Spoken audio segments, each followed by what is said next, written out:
As we head back onto the Pilgrims Way, we pass this historical building on our right, known as Forde Place. The building we see today is only the east wing, as the other part of the manor was demolished in around the 18th century. The building in front was built in 1611 by William Clark. The walls surrounding the property and the building are both Grade 2 listed. But before this house was here, once stood Forde Hall, which dated back before the 14th century, of which Walter Culpeper once lived at the hall.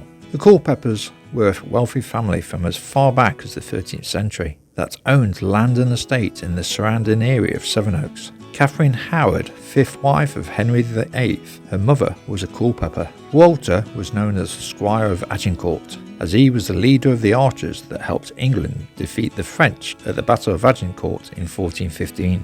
To our left, we see a large solar farm. How technology has improved through the years of the first pilgrims to the pilgrims of today.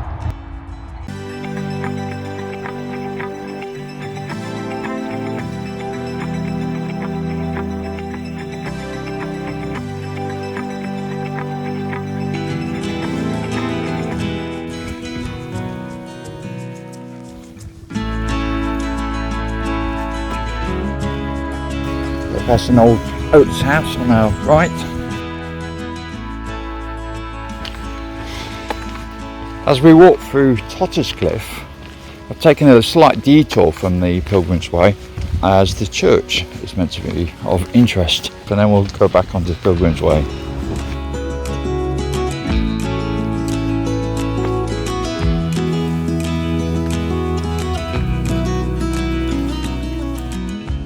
I must admit, this has got to be the smallest cricket pitch I've ever seen.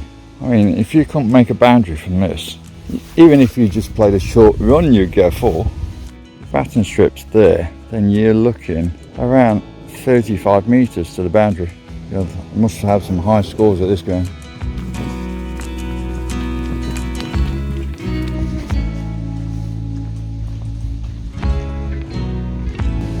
Church of St Peter's and St Paul's in Trottiscliffe. The foundations are of 788 AD, making it older than the church in Wrotham. Afterwards, another church was built on it in, I believe, 1170. And as you can see, most of the rear is made of flint and stone. These being some small graves. The ground has grown up around them. This is the grave of Graham Sutherland from 1903 to 1980, who was an artist.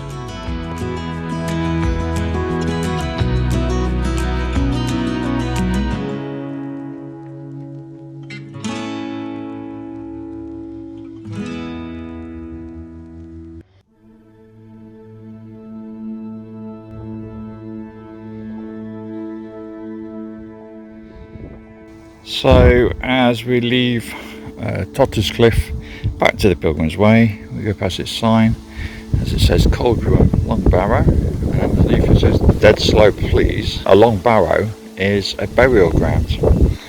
So Dead Slope Please, is that a play on words? We're back on the Pilgrims Way now, and as we look across the landscape, over in that direction, what is called the Medway, we're aiming to, and we should be in Rochester in about 7 or 8 miles.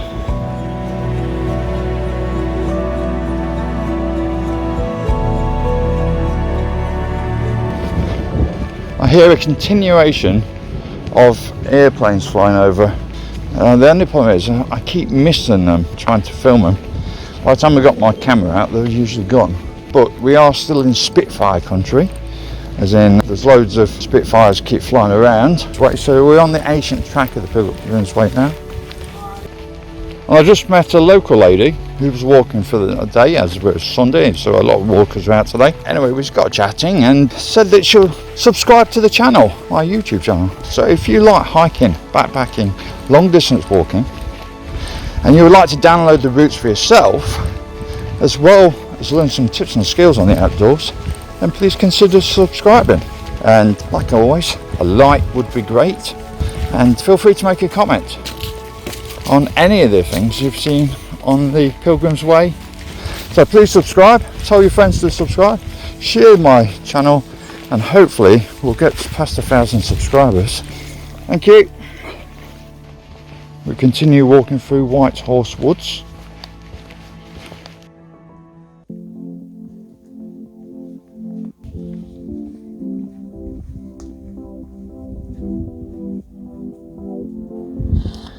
At this point, the North Downs Way goes left, but we're continuing straight along the Pilgrims Way.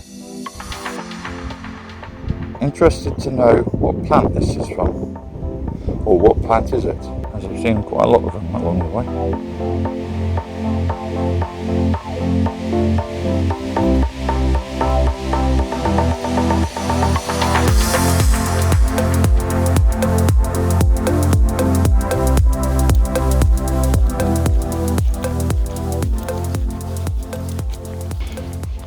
We've moved away from the North Downs Way again and on the old Pilgrims Way trail, and the next point we're aiming for is Upper Hayling, which is about 6 kilometres away from here.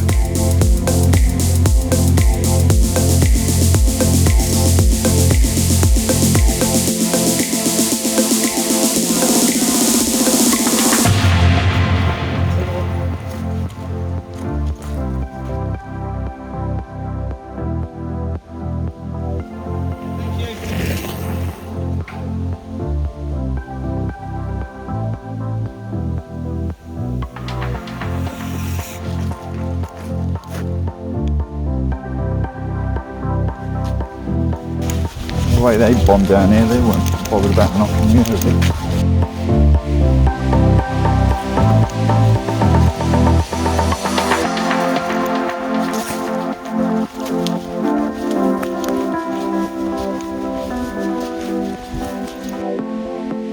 As we look across the scenery, we see the Medway of Kent.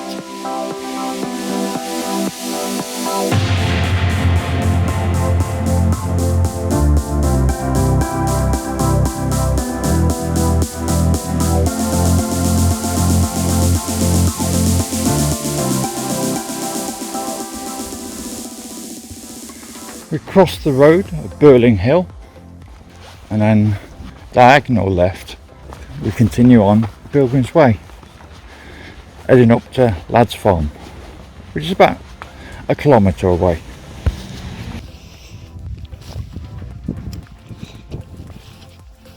The farm in front is Paddistone Farm. Amongst the buildings, I believe towards the rear there is a different coloured stone building, which is a church, which is St Benedict's Church. It is believed that Thomas Becket stayed there a fortnight before he was murdered. The last time he went to London, he stayed here on his way back to Canterbury Cathedral. At this point on the path, we come to a junction, and what we want to do is take the footpath to the left to Crookhorn Cottage and then on to Lads Farm. We've just reached Lads Farm and we're going to continue straight on.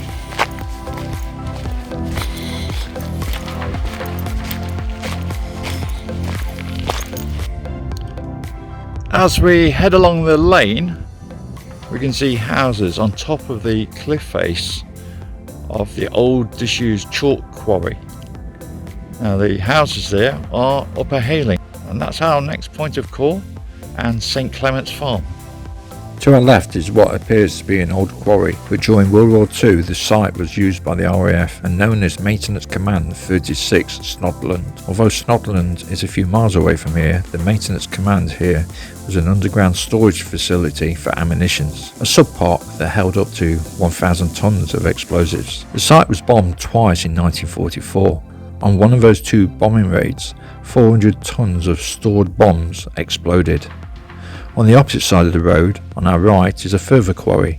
Throughout World War II, this area was used by the Home Guard and the RAF as a live firing area, and is believed today across the scrubland to have numerous sticky bombs that never exploded littering the site.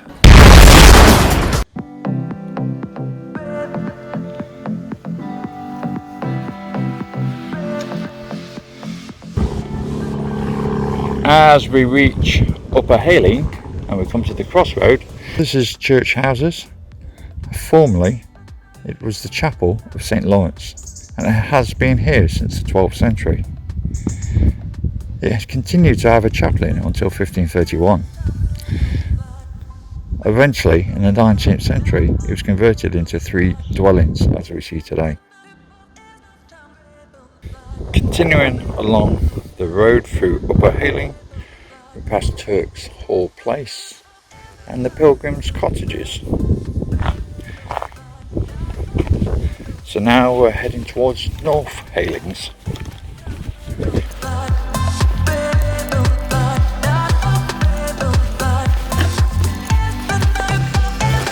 As we come off the street, take a diagonal left and then continue back onto the Pilgrims Road.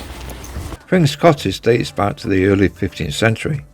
Built by the wealthy yeoman farmers, the yeomans were class intermediate between the gentry and the labourers. Pring's Cottage and similar properties are also known as the Wilden Hall houses. The next point of place is Upper Hayling. After that we'll go to Cuxton, where we'll cross the River Medway. In front we have Hayling, and some industrial buildings are on the River Medway.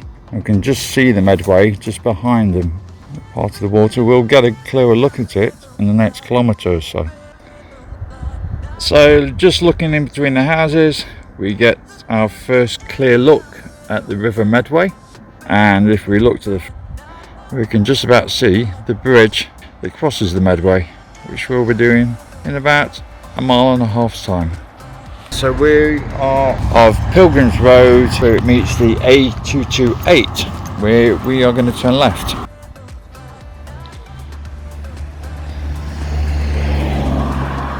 And as you may have heard, it's a little bit busy here as well. This is Warren's Place, originally a Tudor granary. This was part of a larger house that has since been destroyed. The manor was built for Sir John Levison. He was an English politician from 1555 to 1615. Levison was part of Gray's Inn, one of the 4 inns of London. He is remembered for being instrumental in putting down the Essex Rebellion on the 8th of February 1601. The granary was converted into a house in the Jacobean period.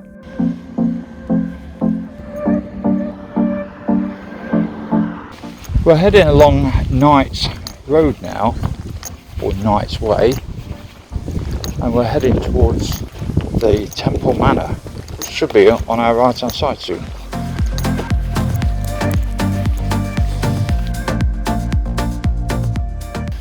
Temple Manor was built in the 13th century by the Knights Templar, a military and religious order founded during the Crusades. Their purpose was to protect pilgrims heading for their Holy Land and carrying out military operations. Pilgrims were often robbed and killed as they crossed through Muslim-controlled territories. In 1118, a French knight named Auguste de Payens created a military order calling it the Poor Fellow Soldiers of Christ and the Temple of Solomon, later known simply as the Knights Templar. The Temple Manor was designed to provide lodgings for dignitaries travelling between Dover and London, and would be the home of 2 of the Knights Templar who would protect the visitors to the manor. So we're going to continue along the Knights Road, and then we'll head to the bridge at Rochester and the castle and cathedral. Now we've reached the Rochester Bridge. Cross the bridge to Rochester this way. As we cross the River Medway, look in this direction, will follow us down to Chatham, which is a historical boatyard. The bridge we're on now dates back to the Romans, part of the Waitling Street, a Roman road that stretched from the Roman city of Rochester near Shrewsbury by the Welsh border and heading down to Canterbury, with 4 extensions heading for the coast, which included Dover, though the Roman bridge structure is long gone. When the Victorians began to build the current bridge, they found the foundations to the Roman bridge then. As you come into Rochester, over the bridge, it says "Welcome to the city of Rochester." Yet Rochester is only a large town and not a city. So this is the keep at Rochester Castle.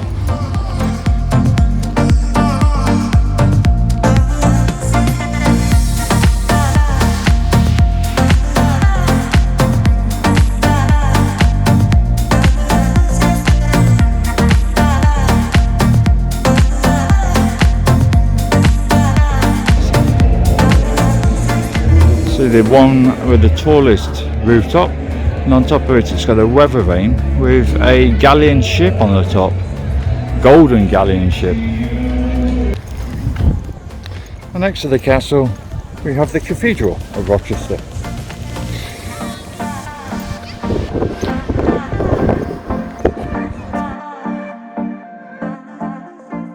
Rochester Cathedral, formerly the Cathedral Church of Christ and the Blessed Virgin Mary, it is styled of Norman architecture. Home to the Bishop of Rochester, the second oldest bishopric in England after that of the Archbishop of Canterbury. The Rochester diocese was founded by Judas, one of the missionaries who accompanied Augustine of Canterbury to convert the pagan southern English to Christianity in the early 7th century. As the first Bishop of Rochester, Judas was granted permission by King Ethelbert of Kent to establish a church dedicated to Andrew the Apostle on the site of the present cathedral. Under the Roman system, a bishop was required to establish a school for the training of priests. Here they also provided music for the services and a choir school.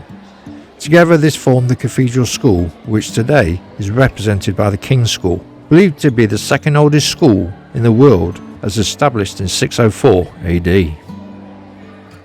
Well, walking into Rochester Cathedral, I never expected this. A crazy golf course inside the cathedral.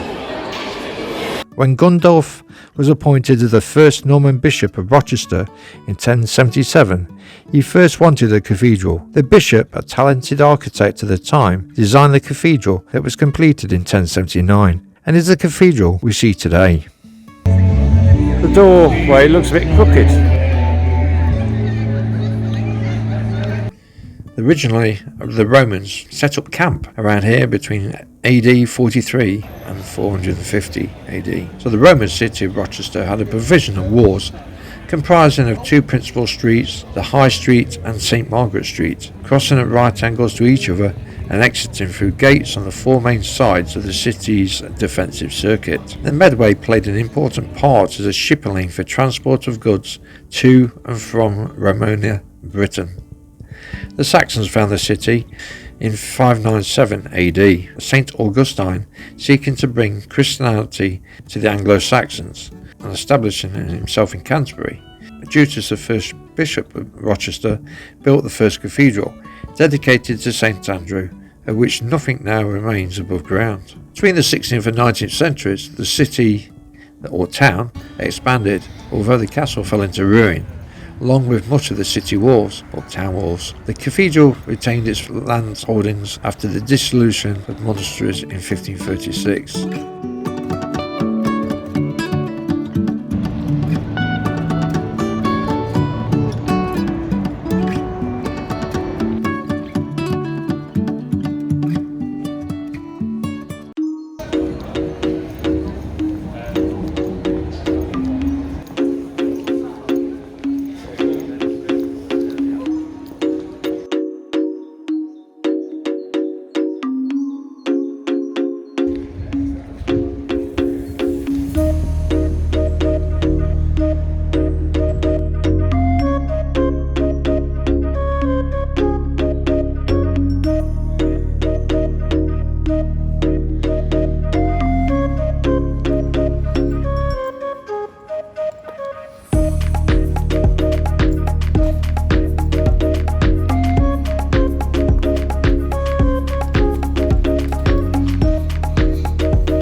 Restoration House is thought to have gained its name when Charles II stayed there on the night of 28th of May 1660 on his way to his restoration. The most well-known literary connection is Charles Dickens, who resided in Chatham as a child. Returning to Rochester in his later years, drawing inspiration from his surroundings, many of Dickens' novels include references to Rochester streets and buildings including Eastgate, Restoration House, the Guildhall and Six Poor Travellers' House.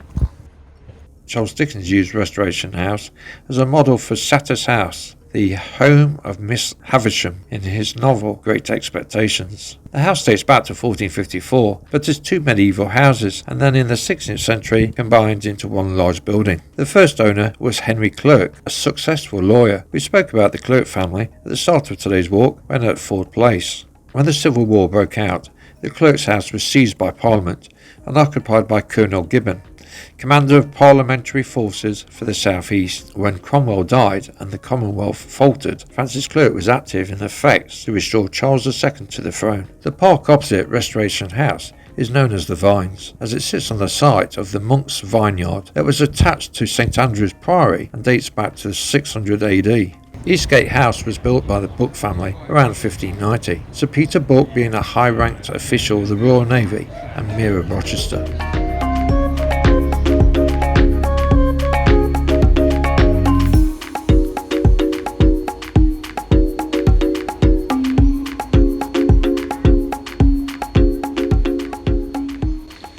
This is the Swiss chalet. Originally built in 1860, it was given to Charles Dickens as a present from an actor friend called Charles Fletcher. It arrived at Higham Railway Station on Christmas Eve of 1864, packed in 58 boxes. The chalet stood at Dickens' home in Gad's Hill, in a part of his garden known as the Wilderness. He used it as his study and wrote some of his best-selling novels from within. The chalet was later moved to Cobham and finally came here at Eastgate Gardens in 1960.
That was the Admiralty regulation for anchorage. Now, as I say, it's called a double rope walk because you are standing on what was originally a small rope walk. As you can see, we've got our 3 strands, 2 white and 1 orange even. And what they're going to do is they're going to finish those strands, harden them off, and then they will close the rope.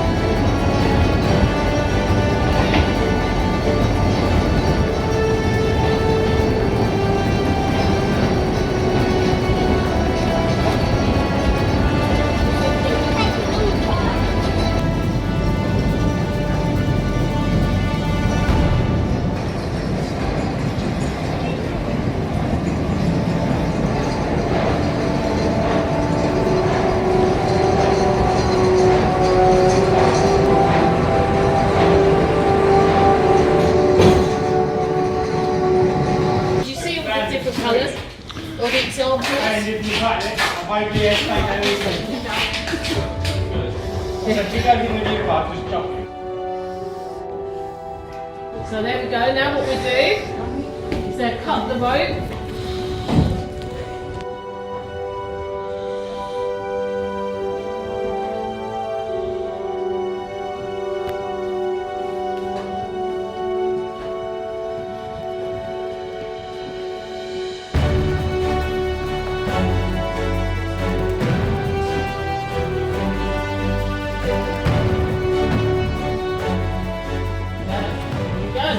Shortens your final product as well, all that twisting and turn it.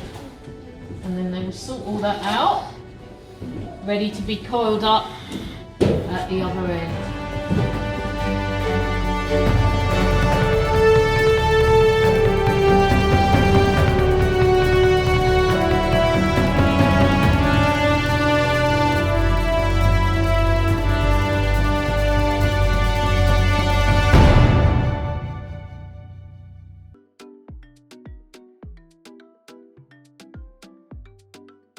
Well, that's day 7 at Pilgrims Way completed. So tomorrow, or next episode, is the penultimate day as we head from Rochester to Chatham.